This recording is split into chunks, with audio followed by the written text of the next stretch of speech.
진행해도 될까요?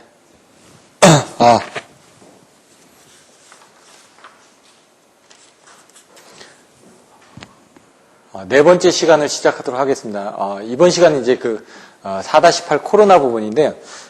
가장 이제 선로종사고 코로나 부분에서 코로나 부분이 가장 시험 빈도수가 더 낮습니다.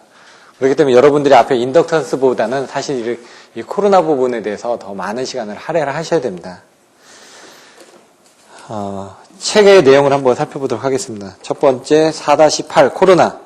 네, 여기 보시면 이제 송전전압과 코로나하고 관계가 있습니다. 전압별로. 그래서 여기서는 송전 용량이 늘어남에 따라 송전전압은 계속 높아지고 거기에 따라서 코로나가 문제가 생긴다라는 그런 내용이 나와 있습니다. 첫 번째 페이지 157페이지 보시면 유럽계 단계에서는 어떻게 되는지, 또 158페이지에서는 미국계 단계에서는 어떻게 되는지 이런 식으로 나와 있습니다. 그래서 송전 전력이 증가되면 이제 복도체를 사용하고, 복도체를 사용하다 보니까 송전 용량은 한 4배 정도로 증가돼 간다라고 되어 있는데, 전압의 자승에 비례해서 송전 용량은 증가를 한다라는 걸 여러분들이 알고 계시면 됩니다. 그래서 요거 보시면은 전압의 비율도 이와 같이 거의 한 1.5배에서 2배 정도로 증가가 되고 있다라는 문제를 알고 계시면 될 것 같습니다. 페이지 158페이지의 중간에 보시면은 송전선로에서는 송전 전압을 높이기만 하면 전선을 굵게 하지 않더라도 그만큼 많은 전력을 송전할 수 있다. 하지만 송전 전압이 높아질 경우에 생기게 되는 문제점으로는 4가지가 있다라고 되어 있습니다. 전압 격상시 문제점.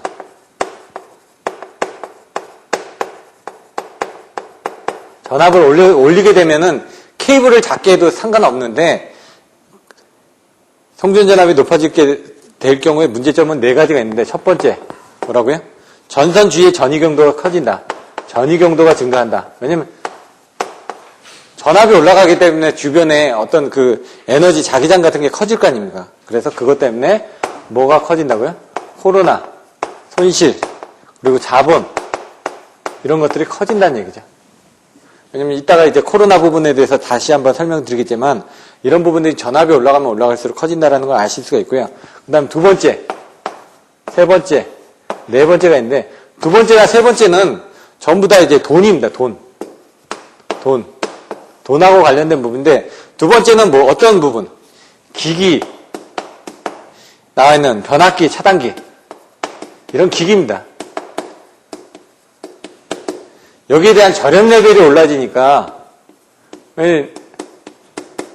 절연 레벨 증가로 금액이 올라간다는 얘기죠. 기기에 대한 금액이 올라간다는 얘기고, 3번째 이 돈은 어떤 거냐면 이제 지지근구들, 그러니까 예를 들어 철탑,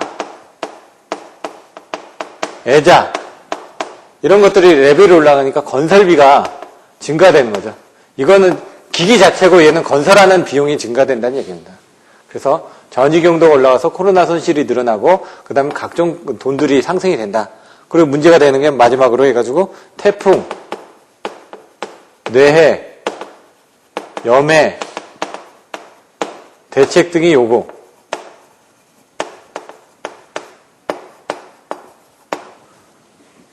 오늘 팔이 아파가지고 지금 글씨가 잘 안 써지는데, 태풍은 왜 그럴까요? 전압이 올라가니까 철탑이 더 커져야 된다는 얘기죠. 철탑이 더 높아지고 하니까 그런 영향을 더 많이 받는다는 얘기입니다. 뇌해 같은 경우는 높아지니까 당연히 번개가 칠 수 있는 그런 부분들이 많겠죠. 염해 같은 경우도 마찬가지고요. 예를 들어 지금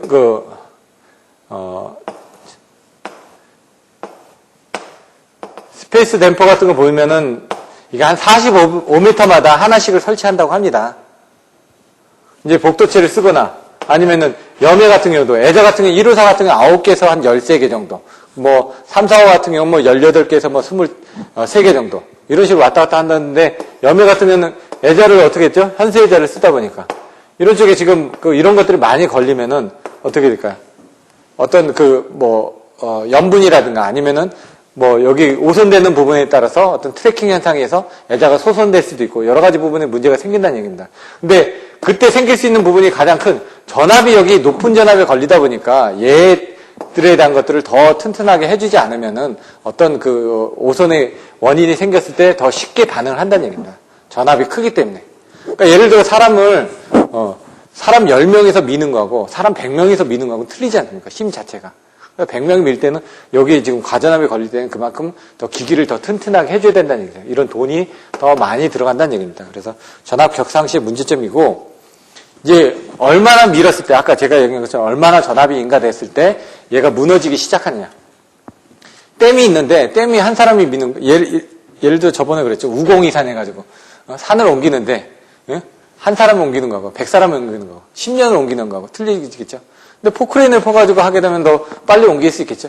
근데 여기서는 그런 어떤 에너지가 인가됐을 때 그런 코로나 부분이 발생을 하느냐. 그래서 여기 코로나를 하게 되면 여러분들이 가장 먼저 나와야 되는 게 파열극한 전이 경로입니다. 그래서 페이지 158페이지 보시면은 파열극한 전이 경도를 이제 그림을 그렸습니다. 이 그림을 그리실 때 딱 보시면은 이렇게 도체를 딱 그립니다. 도체를 딱 그리고 이 도체에서 딱 생겨나는 부분이 여기가 1cm다 이거죠. 그렇게 딱 요 거리가 1cm라는 얘기입니다. 왜냐면 센티미터 단위로 표시를 하니까. 그리고 나서 전이 경도가 이제 여기서 가까울수록 이제 전이 경도가 세고 그다음에 점차 전이 경도가 떨어지겠죠. 이렇게. 그래서 얘 부분이 전이 경도가 될 거고요. 여기는 이제 거리가 될 테고 거리가 떨어질수록 여기가 이제 전이 경도가 될 겁니다. 근데 여기 1cm, 여기 1cm죠. 1cm당 요 걸리는 요 전이 경도가 얼마가 이상이 되게 되면은 여기서 이제 코로나가 방전이 일어났냐. 그걸 이제 나타낸 겁니다. 여기 보시면 요 파열극한 전이 경도라고 정의를 해놓고 극한 전이 경도 AC일 때하고 DC를 나눠놨습니다. DC일 때는 AC일 때는 DC가 훨씬 더 유리하니까 DC는 30kV/cm 이렇게 단위는 얘는 AC는 21kV/cm. 나중에 그래서 여러분들이 코로나 인계전압 계산하실 때 나중에 어떤 경우는 21로도 쓰고 어떤 경우는 또 31로도 씁니다. 근데 이제 코로나 인계전압 계산하실 때 여러분들은 왜? 우리가 AC를 많이 쓰기 때문에 21kV를 기준으로 해가지고 계산하게 됩니다. 코로나가 뭐냐? 여기는 지금 이 조건이 있는데 여기 또 어떤 조건이냐면 대지 중에 먼저 코로나가 뭔지부터 설명드리면요. 페이지 159페이지 보시면은 공기의 절연성이 부분적으로 파괴되어서 낮은 소리나 엷은 빛을 내면서 방전하게 되는 현상을 코로나 또는 코로나 방전이라고 한다. 그러니까 코로나는 불꽃 방전의 일부 직전의 국부적인 방전 현상이라는 얘기죠. 일부만 방전을 하기 시작하는 거죠. 그러다가 이제 어느 정도 되게 되면 이제 국부적으로 방전이 일어나는데 이게 어느 정도 이상이 되게 되면 이런 게 여러 개 생기다 보면은 이게 터지겠죠. 얘가 견딜 수 없게끔 돼 있으니까. 그래서 코로나 보시면 이제 코로나 발생되면은 코로나 손실, 전력 손실이 생기고 전파 장애 등의 코로나 잡음, 통신선의 유도 장애 등을 발생하게 되므로 코로나의 발생은 될 수 있는 대로 일어나지 않도록 억제해야 한다라고 되어 있습니다. 그래서 조금 있다가 코로나 부분에 대한 장애 현상하고 방지 대책에 대해서 여러분들 보게끔 되어 있습니다. 근데 여기에 대한 조건이 있습니다. 항상 나중에 지금 보시면은 코로나 인계전압 계산하실 때도 나오는 조건인데 얘 조건은 뭐냐면 기압의 표준 상태가 20도실 때 그리고 기압은 760mm Hg일 때 압력이 그래서 태풍 같은 경우에 이 압력이 틀려집니다. 압력이 더 올라가죠. 여러분들은 이게 평상시 때의 조건이라는 얘기죠. 압력이 대기압이 이 정도고 온도는 이 정도 있을 때 왜냐면 압력에 따라서 이게 틀려지니까 왜 틀려지냐면요. 공기의 밀도가 틀려집니다. 그러니까 예를 들어 여러분들이 에베레스트 산을 올라간다. 그러면 어떻게 되죠? 공기가 희박하니까 사람이 숨쉬기가 힘드니까 산소통을 들고 운반한다는 얘기죠. 근데 밑에서는 어떻게 될까요? 이게 바로 공기의 압력이라는 얘기입니다. 여기는 공기의 밀도가 틀려지니까 압력이 세지가 않으니까 압력이 세면은 밀도가 더 높아질 거 아닙니까? 압력이 세지가 않으니까 이쪽에 공기의 밀도가 적은 겁니다. 근데 태풍 같은 거 올 때는 압력이 셉니다. 왜? 그 안에 이제 공기 회전이 빠르니까. 그러니까 태풍 같은 경우는 가운데 부분은 없고 이 주변 같은 경우는 압력이 세지는 거죠. 여기 보시면 이제 파열극한 전이 경도는 이런 식으로 파열이 되기 시작하는 이 센티미터다. 1cm를 기준으로 해서 어느 이상의 전압이 인가가 되면 그때부터는 국부적으로 방전이 일어나는 시점이 생기는데 그런 것들은 통상적으로 AC는 21kV를 인가하면은 그 방전이 일어나기 시작하고요. DC는 30kV 정도를 인가를 해야지만 센티미터당.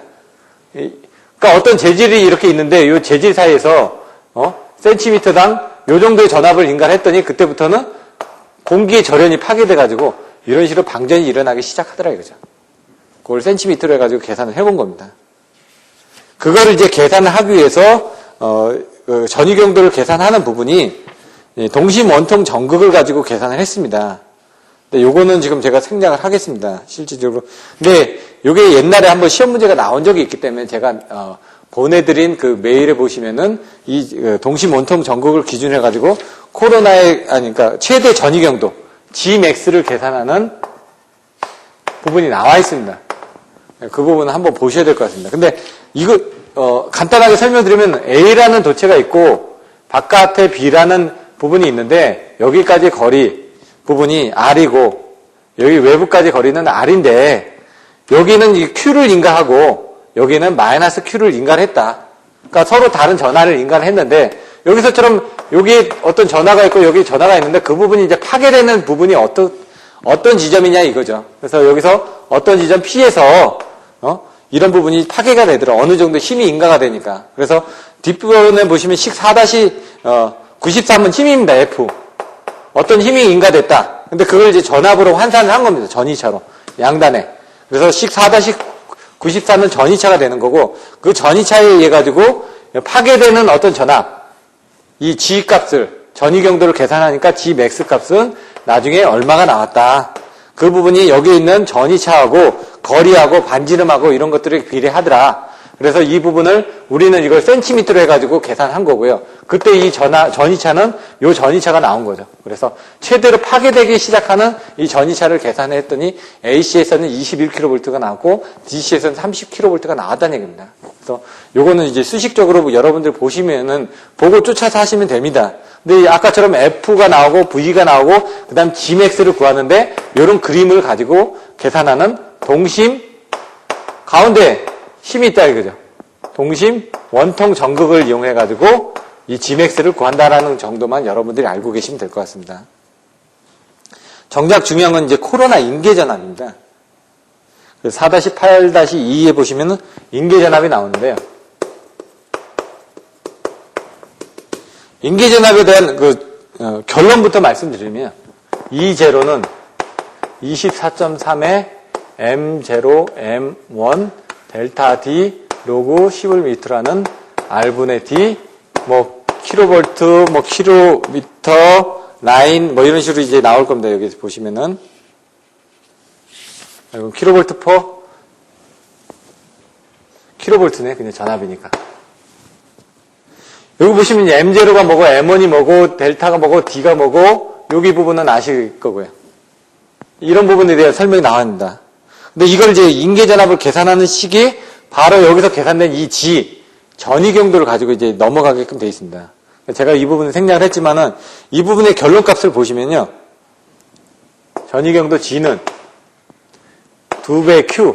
왜냐면 두 개의 Q가 있었죠. 하나 Q가 있고 하나 Q가 있으니까. 그 Q 사이의 반지름 곱하기 9 곱하기 10의 구승의 어떤 부분이 인가가 된다 이거죠. 전위가. 그걸 가지고 계산하는데 이 Q 값을 또 바꿨습니다. 2배 CN2로 정정용량에다 2로 요 Q 값만 이렇게 바꿨습니다. 이렇게. 그리고 R 값 똑같고 그 다음에 9 곱하기 10의 구승 곱하기 여기 보면 볼테이지 퍼 미터라는 얘기죠. 어떤 미터단에 이런 전위를 인가했을 때 문제가 생기더라 이거죠. 코로나가 발생되기 시작하더라 이거죠.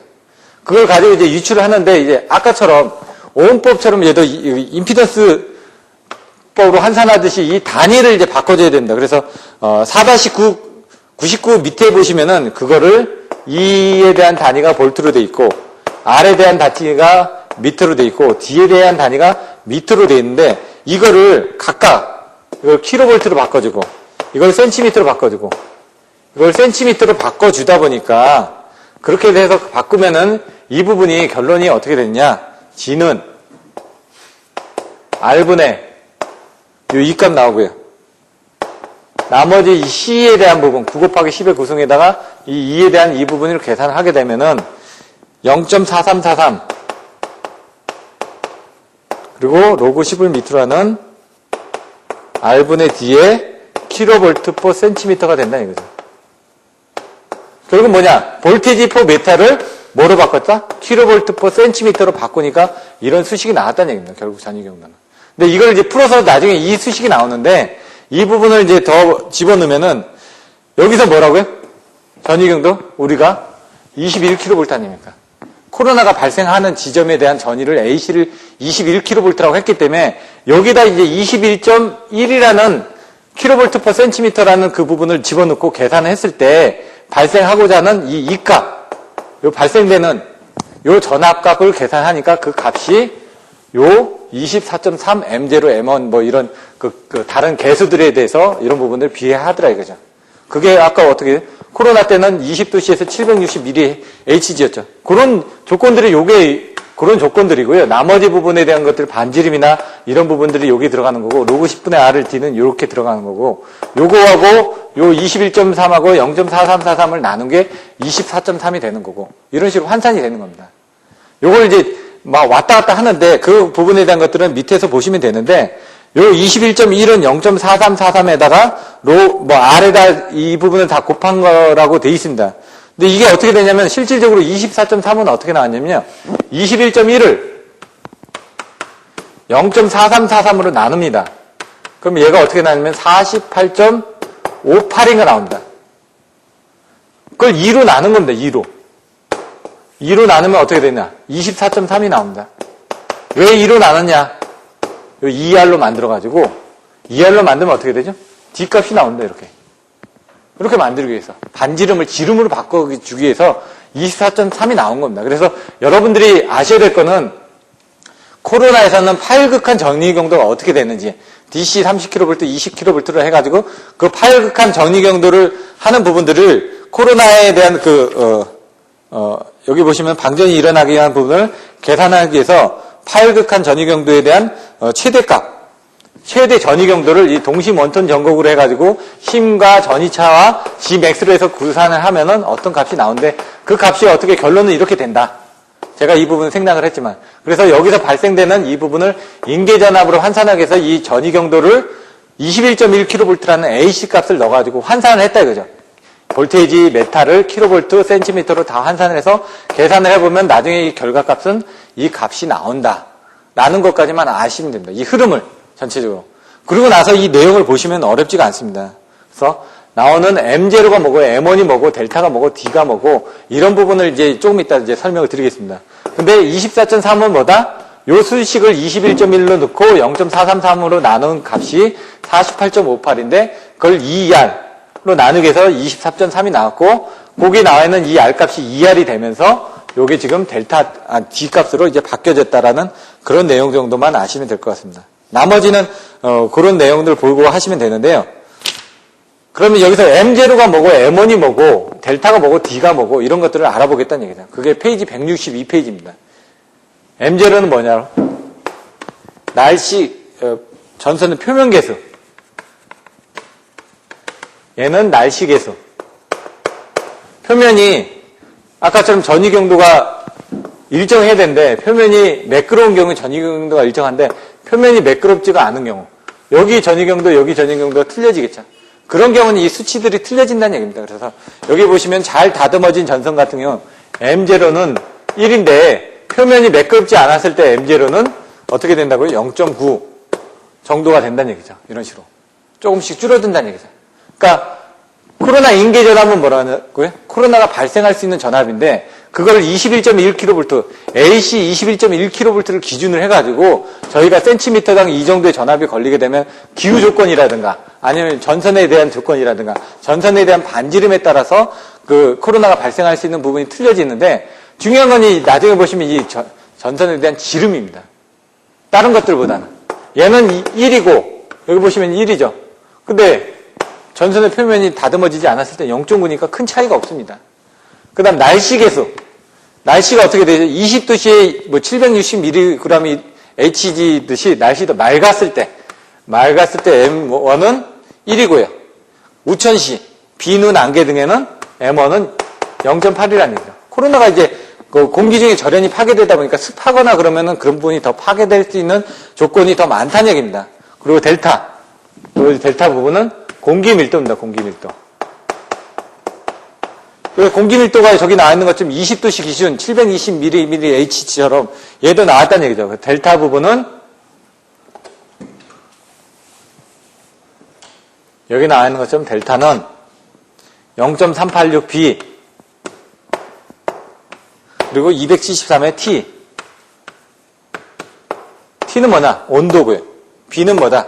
여기 나와 있는 것처럼 기압인데 이 기압이 760mm일 때, mmHg일 때, T는 뭐다? 20도씨 기준일 때 공기 밀도다 이거죠. 그걸 기준으로 선정을 했으니까. 그래서 아까 얘기했던 저런 부분들이 다 이 안에 다 들어가 있는 겁니다, 지금. 그렇게 해서 산정을 하시면 되고요. 그 다음에 그렇게 해서 넣게 되면은 뭐 거기에 대한 수치절로 이렇게 나와 있습니다. 근데 여기서 중요한 건 뭐냐면 코로나가 발생될 때 다른 것들 이런 부분들보다 가장 크게 영향을 미치는 게 바로 이제 D란 얘기죠. 성간거리. 여기 전선의 반지름이 가장 큰 영향을 미칩니다.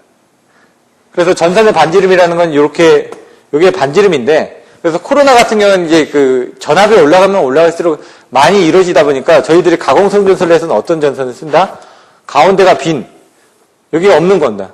실질적으로는 요거만 있는 중공정선을 쓰는 게 전선의 반지름을 키우는 겁니다. 실질적으로 도체가 뭐 표피효과 때문에 이런 부분을 쓰기도 하지만 중공정선을 가장 쓰는 이유가 코로나가 발생되지 않게끔 하기 위해서 요 R값을 이제 키우기 위한 부분. 결국적으로 이 R값이 이 D값이죠. 여기. 근데 얘도 있고 얘도 있는데 얘에 대한 부분은 효과가 좀 떨어지고요. 미세하고 얘에 대한 부분은 효과가 크기 때문에 우리는 이 부분을 고려를 하는 겁니다. 지금. 이 뒤에 보시면 얘하고 얘 부분에 대한 뭐 어떤 비례곡선을 또 그림을 그려놨습니다. 여기 보시면 이런 부분 쓰고 그 다음에 또 어떻게 쓰냐 ACSR 같은 경우 설명할 때 여기 철이 들어가죠. 강선이 들어가고 여기 지금 알루미늄이 들어가죠. 그렇게 해서 인위적으로 ACSR을 쓰죠. 이 ACSR을 쓰거나 이 중공전선을 사용하는 가장 큰 이유들이 바로 케이블에 대한 코로나 부분도 있다라는 얘기를 여러분들이 또 써주시면 될 것 같습니다. 근데 이 부분을 쓰는 가장 큰 이유는 인장 강도라든가 아니면 그런 부분 때문에 더 쓰는 거죠. 근데 여기서는 또 중공전선을 쓰는 가장 큰 이유가 코로나라든가 이런 부분이 있기 때문에 얘들도 마찬가지로 코로나에 대한 부분이 된다는 얘기입니다. 그런 내용들을 여러분들이 알고 계시면 될 것 같습니다. 그래서 이제 그 162페이지의 코로나 장애하고 방지 대책으로 이제 가서 설명드리겠습니다. 이런 것들은 M0가 뭐고, M1이 뭐고, 델타가 뭐고, D가 뭐고, 로그 10을 밑으로 하는 R분의 D 해서 인계전압이 뭔지. 말씀드렸던 것처럼 코로나는 파열극한 전이경도를 통해가지고 그 어떤 Gmax, 전이경도를 계산하는 부분에서 21.1이라는 이 수식을 넣어가지고 코로나가 발생될 수 있는 인계전압을 계산했더니 이런 수식이 나왔다. 그래서 파열극한 전이경도부터 해가지고 이렇게 흘러가는 전체 그 부분을 이해를 하고 계시면은 여러분들이 코로나가 뭐라는 걸 이제 쉽게 이해를 하실 수가 있습니다. 그렇지 않고 요것만 가지고 봤을 때는 내용들이 잘 이해가 되지 않습니다. 보시고 M0가 뭐고 M1이 뭔지. M0는 전선의 표면 개수, M1은 날씨 개수, 델타는 공기 밀도, 그 다음 공기 밀도 계산할 때 0.386B 273 플러스 T. 이 수식을 알아주셔야지만 이런 문제가 나왔을 때 쓰실 수가 있습니다. 뒤에 여기 문제가 나와 있습니다. 그런 문제들이. 그래서 예제 4-16에 가서 보시면은 이 공식을 모르면 문제를 못 풉니다. 페이지 167페이지에 보시는 4-16에서는 이 상대 공기 밀도를 모르시면은 코로나 인계 전압에 저기다 그 값을 넣어가지고 계산을 할 수가 없다는 얘기죠. 그리고 피크에 대한 손실식도 모르시면은 풀 수가 없다는 얘기입니다. 그러니까 나중에 이런 문제가 나왔을 때는 여러분들이 그런 공식을 알고 있지 않으면 풀 수가 없기 때문에 이런 공식들을 알고 계셔야지만 됩니다. 그러면 또 지우고 코로나 장애 및 방지 대책에 대해서 설명을 드리겠습니다.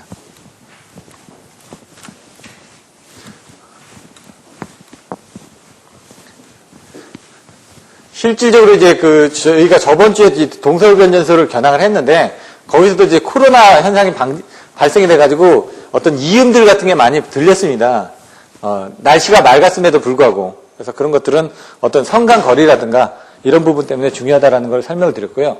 코로나 부분에 대해서는 25점짜리로 충분히 나올 수 있는 부분이기 때문에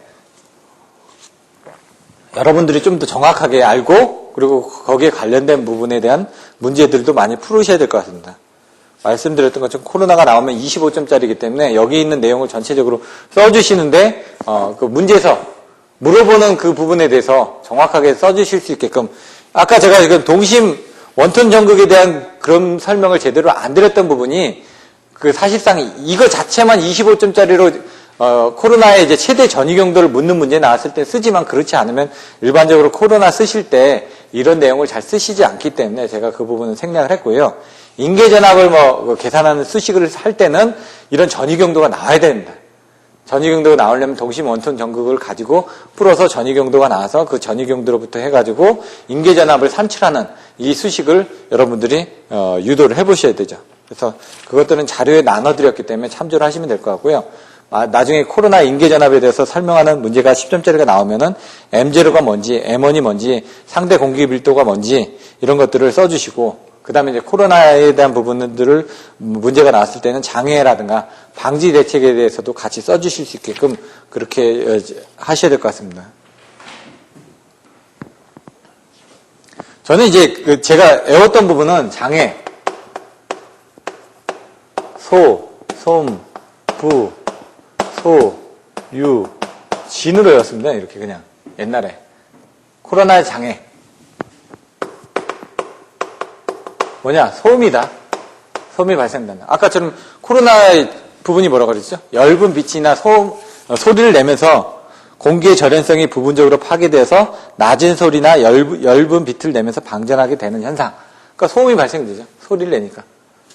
그리고 이제 아까처럼 어떤 방전이 일어나다 보니까 자기가 보내줘야 되는 부분이 바깥으로 빠져나가는 거 아닙니까? 그래서 거기에 관련된 손실이 생기겠죠. 그래서 전선 쪽에서 아크가 생기면서 어떻게 될까요? 부식이 생기겠죠. 그리고 이제 요거 같은 경우는 소 리액터의 소 능력이 저하되고요.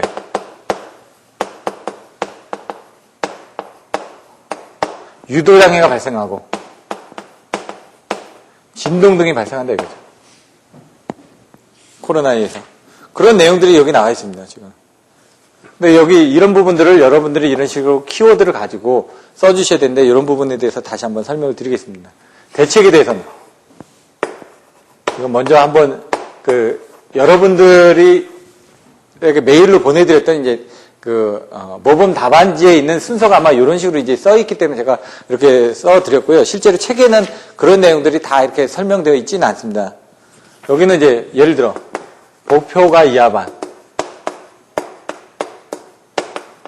이렇게 였는데 뭐라고요? 코로나에서 가장 부분이 복도체라고 그랬죠, 아까.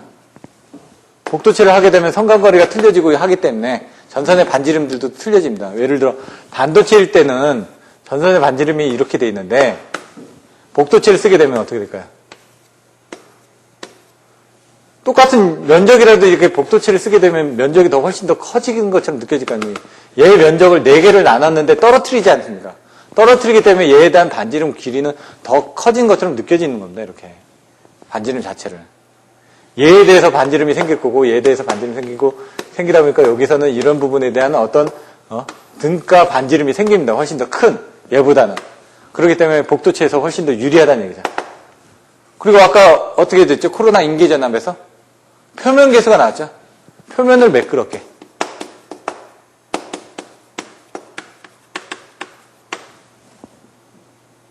그리고 가선근구를 개량하라.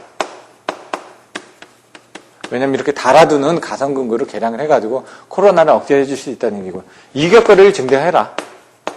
거리하고 상관이 있었으니까 D. 그리고 이거는 아킹온이나 아킹링 같은 걸 달아라. 정전용량을 분포를 균일하게 해가지고 그런 부분을 좀 더 줄여주라는 얘기죠. 전압이 걸려지는 부분을 뭐였죠? 2장에서 아킹온은 달지 않았을 때 얘가 20에서 25 정도 이렇게 써놨죠. 근데 얘 부분이 8개, 얘가 전선하고 닿아 있는 부분이 10개 지점이다. 그럼 가선근구를 달면 어떻게 된다고요? 이 부분이 좀 더 균일하게 된다고 이렇게. 물론 이쪽이 여기보단 크겠죠. 그러니까 이런 부분은 훨씬 더 증대가 되지 않습니까? 아킹링을 달아가지고 전압이 걸리는 정전 분포를 균일하게 해주다 보니까 코로나 인계 전압에서 더 유리하게 된다는 얘기죠. 그 다음에 이거는 반도체 유약을 사용해라. 이거 뭐냐? 애자 같은데 유약을 발라가지고 어떤 식으로 이제 좀 더 표면을 매끄럽게 하는 거죠. 결론적으로. 그리고 이제 전압이 걸렸을 때 전압이 걸릴 수 있는 반도체다 보니까 말 그대로 도체긴 한데 반도체이기 때문에 도체가 흐를 수도 있고 안 흐를 수도 있다는 얘기죠. 유약을 바름으로 인해 가지고 그런 어떤 그 도체가 흐를 수 있는 저항 자체를 키워준다는 얘기입니다. 그러니까 전이가 흐를 수 있지 않게끔 전이 경도를 키워줘가지고 훨씬 더 유리하게끔 만들어라. 이런 내용들이 이제 답안지에 있는 거고, 이제는 책에 있는 내용들을 한번 들어가 보겠습니다. 책에는 어떤 내용이 나와 있나. 코로나 장애에는 어떤 부분이 생긴다. 코로나 손실이 생긴다. 장애. 책에 있는 장애는 코로나 손실. 손실인데 아까 이게 좀 소음이 나왔고 손실이 나왔는데 여기 손실에는 이제 피크의 실험식이 있다는 얘기입니다. 이거는 또 외워주셔야 됩니다. 또. 아까처럼 이제 예대 4-17처럼 16인가요? 16처럼 이런 부분이 나왔을 때 손실을 계산하려면은 이 수식을 모르면 안 된다는 얘기죠. 241에 델타 F 플러스 25에 그 다음에 2D분의 D에 2-2제로 곱하기 10의 마이너스 5승이다. 이 단위가 이제 킬로와트 포, 킬로미터 포, 라인이죠. 라인당. 이 부분이 뭔지, 대지전압이 뭔지, 코로나 인계전압이 뭔지, 주파수가 뭔지, 그 다음에 공기 밀도가 어떻게 되는지, 성간거리가 어떻게 되는지, 지름이 어떻게 되는지. 이런 부분 데이터만 주어지면은 쓰실 수가 있다는 얘기죠. 요게 이제 4-16번 예제에 이 코로나 손실을 계산하는 문제가 나오다 보니까 이 수식을 모르면 문제를 못 푼다는 얘기입니다. 그래서 나중에라도 혹시 10점짜리로 이 문제가 나왔을 때 이 수식을 아는 거하고 모르는 거하고는 10점의 차이가 나온다는 얘기입니다. 그 다음에 코로나 잡음.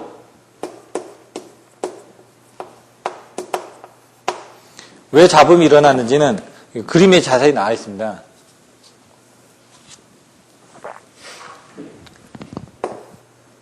이렇게 되는데 아까처럼 전이경도가 컸을 때 방전이 되는 현상이라면서요. 국부적인 방전.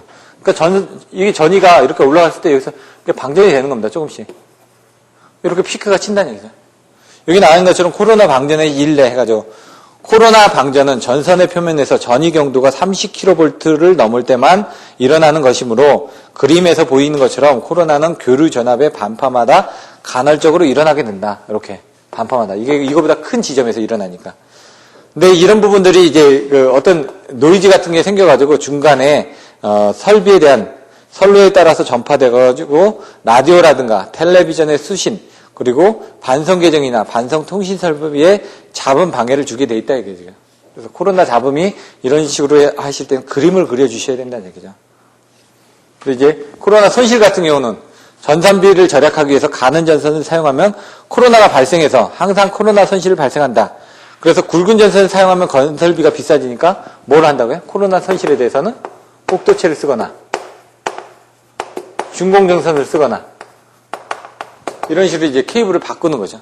그런 내용을 여기서 이제 대책에서 써줬죠. 그런 내용을 보시면 될 것 같고요. 통신선의 유도장애. 통신선 유도장애.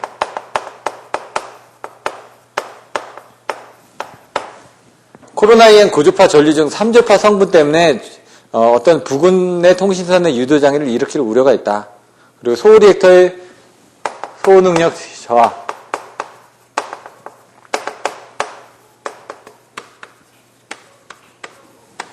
여기 보시면 일선 지락 시에 대지전압 상승해서 코로나가 발생되기 때문에 고장점의 잔류전류의 유효분 증가해서 소호 능력을 저하시킨다. 왜냐면 일선 지락이 일어나면 지락난 상은 전류가 I1이 지락났다. 그러면 커집니다. 그럼 V1은 떨어지겠죠. 근데 문제는 뭐냐? I2나 I3에 대한 V2, V3 얘는 떨어집니다. 당연히. 얘가 지락이 났으니까.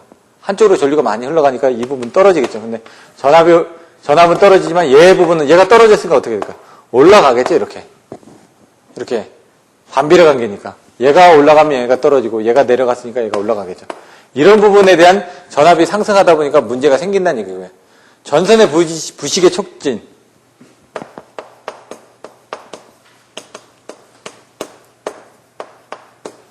이거는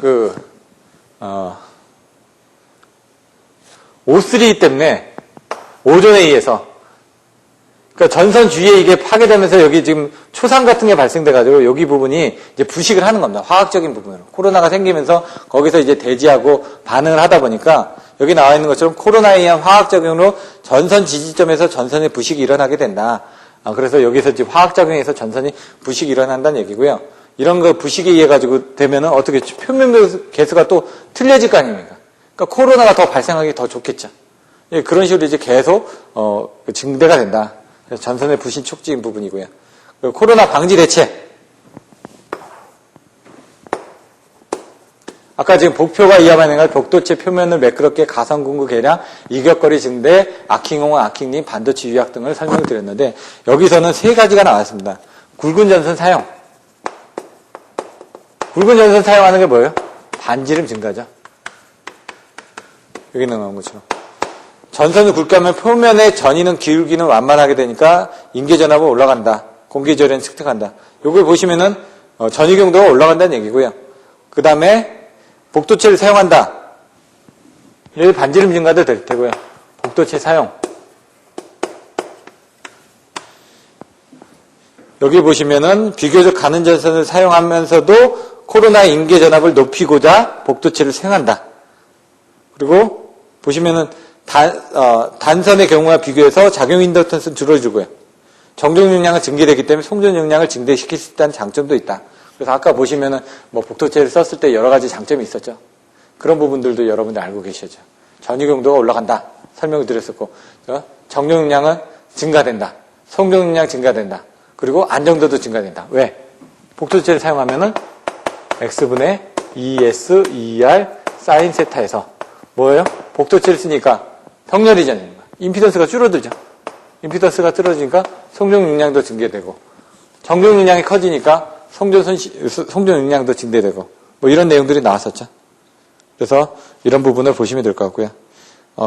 여기 보면은 이도체로 분할했을 때 인계전압이 한 15에서 25% 높아졌다고 합니다. 그건 아까처럼 계산을 해서 그렇게 나왔다는 얘기고요. 세 번째, 가선공구 계량.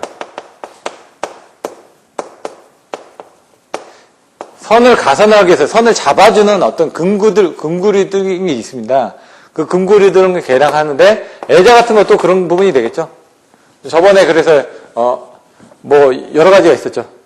전선의 진동 방지 대책에 대해서 쓰고 있는 그런 금구리들을 계량을 해가지고 뾰족하지 않게끔 나오는 거죠. 예를 들어 금구리들이 이렇게 뾰족하면은 아까처럼 이제 방전이 일어날 수 있는 부분이 있다. 그럼 그런 것들을 좀 더 완만하게 해준다든가. 금구를 계량하는 게. 이 복도체 굵은 전선을 쓰는 것도 보시면 이런 부분인지 전이경도가 이렇게 돼 있는데 더 굵은 전선을 쓰게 되면 어떻게 될까요? 전이경도가 이게 더 완만해지니까 경도 자체가 완만해지니까 이런 식으로 뾰족한 부분을 좀 완만하게 해주면 된다라는 그런 내용들이 나오고 있습니다. 예제 4-14 코로나 인계전압에 영향을 미치는 인자 뭐요? 24.3 M0 M1 델타 D 로그 10을 밑으로 하는 R분의 D의 인계전압이니까 킬로볼트 단위가 24.3은 그냥 수치니까 여러분들이 생각하실 필요가 없다고 그랬죠. 아까 어떻게 나왔다고요? 22를 0.4343으로 나누면은 이 48.58이 나오는데 그거를 이제 R 값이 있었는데 그걸 2R로 만들어주기 위해서 얘를 2로 나눠준 겁니다. 그러니까 24.3이 나왔다는 얘기예요. 얘는 뭐라고요? 전선의 표면 개수. 표면 개수가 1 또는 0.9인데, 매끈할 때, 아니면 표면이 매끄럽지 않을 때. M1은 뭐라고요? 날씨 개수. 평상시 때는 1, 우천시는 0.8. 이런 식으로. 이런 내용들 써주시고요. 델타, 공기밀도. 뭐라고요? 0.386에 B에 273에 더하기 T. T는 20도. B는 760. 이렇게 내용을 알고 계셔야죠. 이게 나와야 됩니다. 20도. T는 전선의 반지름이고요. 반지름의 2배니까 얘가 2R로 된 거죠, 이게. 아까 그 2R이 요 D값으로 바뀌어진 거고요. 여기 성간거리고 여기 반지름이 있고. 근데 얘하고 비교했을 때, 예? 어떤 게 더 낫냐? 그래서 그림 뒤에 가서 보시면은 R분의 D하고 로그 10분의 R분의 D에서 얘 부분에 대한 비율을 이렇게 그 뒤에 166페이지에 보시면은 이런 부분이 있는데 더 민감한 부분이 이런 부분이 더 영향을 미친다. 얘 부분보다는 얘가 더 영향을 미친다는 얘기입니다. 결론적으로 여기서 딱 봤을 때 가장 영향을 미치는 게 바로 이 부분입니다. 전선의 반지름. 그래서 내용이 나와 있는데 여기 보시면은 전선의 반지름 아래 값이 클수록 인계 전압은 높아진다. 즉 코로나 발생이 어려워진다 이거죠. 얘가 커지면 어떻게 된다고요? 이 뒷값이? 그럼 이 값이 전체적으로 커질 거 아닙니까? 이 중에서 가장 영향을 많이 미치는 게 이 전선의 반지름이라는 얘기죠. 그래서 이 정도 이상의 전이가 걸려야지만 코로나가 발생하는데 그걸 올리기 위해서 우리가 할 수 있는 부분은 전선의 반지름. 나머지는 다 정해져 있지 않습니까? 얘는 21.1kV로 해서 나눠서 쓴 거고 M0 표면 날씨계에서 딱 정해져 있고 얘 부분도 딱 정해져 있고 공기 밀도도 정해져 있고 그럼 저희가 할 수 있는 게 뭐가 있나요? 이 뒷값밖에 없죠. 실질적으로 이 뒷값이 바로 반지름이니까 ER이니까 그 반지름을 정해주면 된다는 얘기죠. 그래서 맨 밑에 보시면 이상의 결과에서 보아 코로나 인계 전압을 인위적으로 제어할 수 있는 부분은 전선의 반지름 R이며 따라서 초고압 선로에서 굵은 전선을 사용하게 되는 이유가 바로 여기에 있다고 할 수 있다. 아까 굵은 전선 뭐라요? 반지름 증가를 위해서. 표면에 전이경도 있지만 반지름 증가. 복도체도 뭐라고요? 반지름 증가. 다. 이런 내용이 나와 있습니다. 4-15나 4-16 같은 경우는 여러분들이 한번 보시면 되는데요. 공기밀도 부분 계산하는 식 해가지고 성간전압으로 환산해가지고 피크의 실험식을 넣는 겁니다. 15, 16 다 똑같습니다. 그래서 그 부분은 여러분들이 지금까지 보셨던 걸 가지고 한번 보시면 될 것 같습니다. 마지막으로 이제 연습 문제 부분을 한번 볼 텐데요. 이것도 그냥 간단하게 설명만 드리고 끝내는 식으로 진행하겠습니다. 그래서 어떤 부분이 중요한지 여러분들이 내용을 알고 계셨다가 나중에 한번 풀어보실 수 있게끔 그렇게 진행을 할까 합니다. 첫 번째, 선로의 작용 인덕턴스란 무엇인지 알아보십시오. 앞에 나와 있습니다. 인덕턴스가 뭔지. 그러니까 인덕턴스는 세 가지 종류가 있다고 그랬죠. 뭐 도체 기로에 대한 자기 인덕턴스, 그리고 상호 인덕턴스, 작용 인덕턴스. 그럼 작용 인덕턴스는 이 세 가지가 있다. 그 두 가지를 합한 값이다. 이런 식으로 내용을 써주시면 되고요. 선로의 작용 용량이란 무엇인가, 또 회선수와 어떻게 관계가 있는지 보시면 될 것 같고요. 복도체를 썼을 때 단도체에 비한 어떤 특징이 있는지 그 차이점을 설명해라. 아까 세 가지가 있었죠. 어디 있었냐면 아까 뭐 송전 용량도 증대되고 안정도도 증대되고 뭐 그런 내용이 나와 있었죠. 그게 복도체를 쓰면은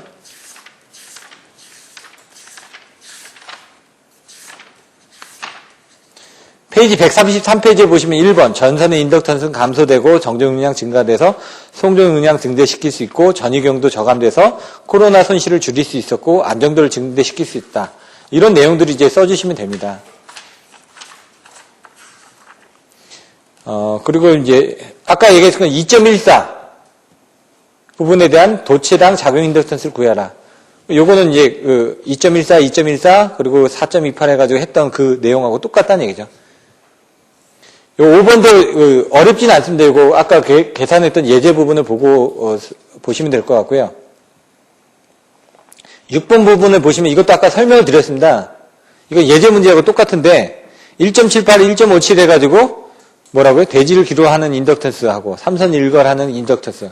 그러니까 C에는 CS 플러스 3CM인데 그게 어떻게 바뀌어지는지 그걸 가지고 이제 계산해서 2분의 1 또 3분의 1 2선을 일괄하니까 2분의 1에다가 가로 열고 CS 플러스 3CM을 했었고 밑에 거는 3선을 일괄하니까 3분의 1 해가지고 뒤에다 곱해서 이렇게 계산을 했다 이거죠. 그래서 거기서 나오는 CS하고 CM을 이제 계산을 해서 값을 계산하시면 된다는 얘기고요. 7번 같은 경우는 여기서 이제 보시면은 강선의 이제 굵기를 아셔야 됩니다. 뭐 7에 3.5다, 뭐 26에 4.5다. 그러면 그 부분을 넣어가지고 나중에 계산하는 부분이 필요합니다. 그래서 보시면 될 것 같고요. 8번, 9번 어렵지 않고 10번 같은 경우는 동기 임피던스가 95%인데 이건 퍼센트 임피던스 값이라는 얘기죠. 그거를 오hm 임피던스 값으로 환산하는 방법들을 보시면 되고요. 11번 같은 것도 마찬가지인데 이거는 뭐죠? 임피던스로 환산하는 거죠. 오hm 임피던스를. 오미 임피던스를 다 더한 다음에 고압축에서 본 전 뱅크의 임피던스니까 고압축으로 이제 환산해주는 값이 필요하다는 얘기죠. 고압 모선에서의. 그러니까 154를 기준으로 해가지고 계산을 하셔야 된다는 얘기죠. 왜냐하면 전압이 11kV가 있고 154가 있는데 아까 퍼센트 임피던스는 어떻게 해야 된다고요? 퍼센트 임피던스는 CKV 자성의 PZ라고 그랬죠. 10kV 자성분의 PZ인데 문제는 이 Z값을 구하는데 먼저 퍼센트 임피던스 값을 구할 때 이 조건이 뭐냐? 154 기준이라는 얘기죠. 고압축이니까. 이거 지금 그 저압축은 11kV인데 이 기준들을 이렇게 정해줬기 때문에 여러분들이 보실 때 이런 내용들을 정확하게 봐주셔야 됩니다. 그래서 이 부분을 정확하게 이해하고 계셔야지만 나중에 이런 문제가 나왔을 때 문제에서 주어진 조건은 뭐죠? 고압축에서 본 전뱅크의 임피던스입니다. 왜냐? 오hm 임피던스는 어떻게 된다고요? 11kV에서 보는 부분이 있을 테고 154kV에서 보는 부분이 있을 거란 얘기죠. 근데 문제에서는 154kV에서 본 오hm 임피던스를 구하라고 했으니까 이런 부분을 봐주시면 됩니다. 나머지 것들은 어렵진 않고 13번에 보시면 삼권선 변압기. 삼권선 변압기는 어떻게 된다고요? ZP를 구할 때 얘하고 관련된 부분을 무조건 1로 나눠놔. 얘하고 관련된 부분 XPS. 여기 XP죠 결론적으로. XPT 마이너스 얘가 들어가 있지는 않은 XST를 구하시면 된다는 얘기죠. 여기에 나왔던 부분을 아까처럼 다 3개를 더해가지고 하시면 이런 부분이 나온다라는 건 설명을 드렸고 제가 이걸 일일이 다 써드리지는 않았습니다. 왜? 여러분들한테 보내드린 자료에 있기 때문에 이런 내용만 이해를 하시면은 이게 어떻게 나왔는지 이해하시기 쉬울 겁니다. 14번하고 15번은 아까처럼 이제 코로나 인계전압. 근데 거기에 이제 인계전압은 뭐라고요? 24.3에 M0, M1, 델타 D, 로고 10을 밑으로 하는 R분의 D 킬로볼트다. 그러니까 여러분들이 하면서 제가 자꾸 반복을 해드리는 게 이런 부분은 반드시 아셔야지만 되기 때문에 그렇습니다.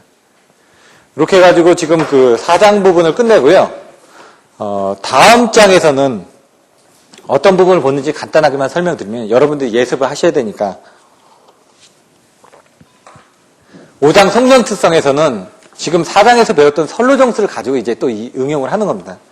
그래서 5장의 성전 특성에서는 어떤 부분이 있냐? 단거리, 중거리, 장거리 그걸 해석하는 방법에 있어서 어떤 식으로 해석하는지 분포정수를 해석하는지 집중정수회로를 해석하는지 그리고 단거리, 중거리, 장거리별로 해가지고 뭐 T형, 파형 부분에 대해서는 어떻게 되는지 그걸 이제 등가 회로하고 벡터도로 그림을 그릴 겁니다.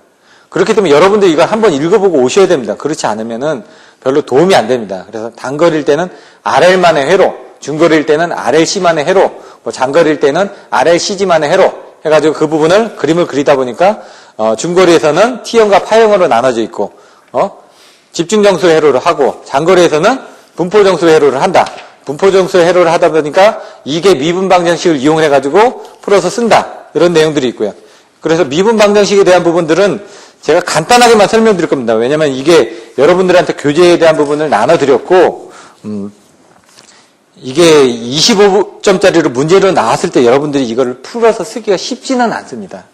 그래서 자료에 있는 걸 보시면 뭐 페이지 188페이지 가서 보시면 막 복잡하게 해가지고 뭐 쌍곡선 함수로 결국 계산을 해가지고 나오는데 결론만 설명드린다는 얘기죠. 다 외우는 방법.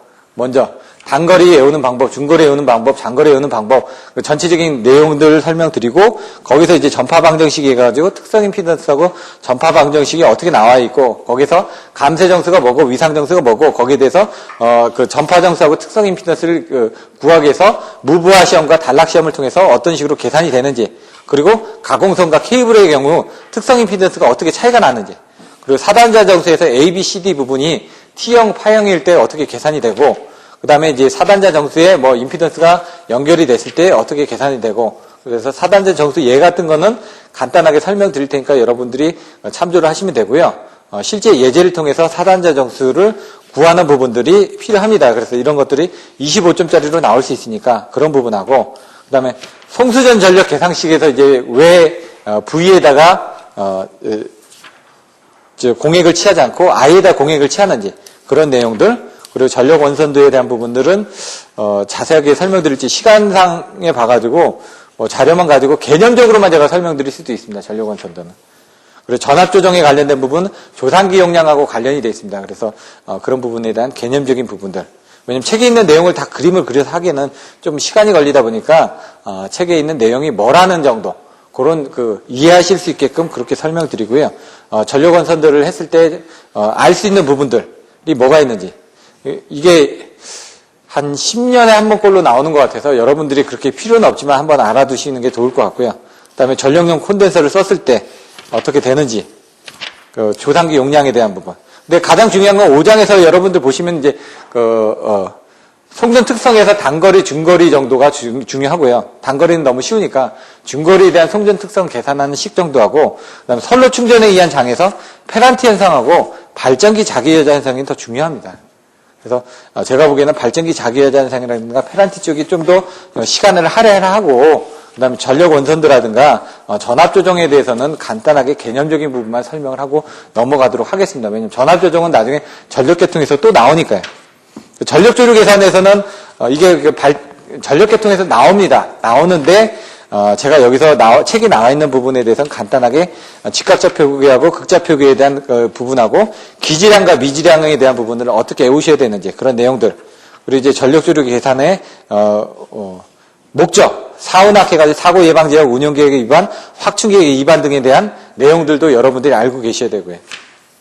송전 용량도 10점짜리 내지 25점짜리로 나올 수가 있습니다. 송전 용량이 뭔지 그리고 송전 용량을 계산하기 위한 방법들이 뭐가 있는지 고성상수 해가지고 고율부화법, 상착하기 위한 방법, 스틸에 의한 시험식 그리고 송전 용량 계수법 이런 것들이 있다라는 걸 설명을 드릴 겁니다. 그래서 다음 주에는 5장 송전 특성을 끝내는데 주안을 두고 진행을 하도록 하겠습니다.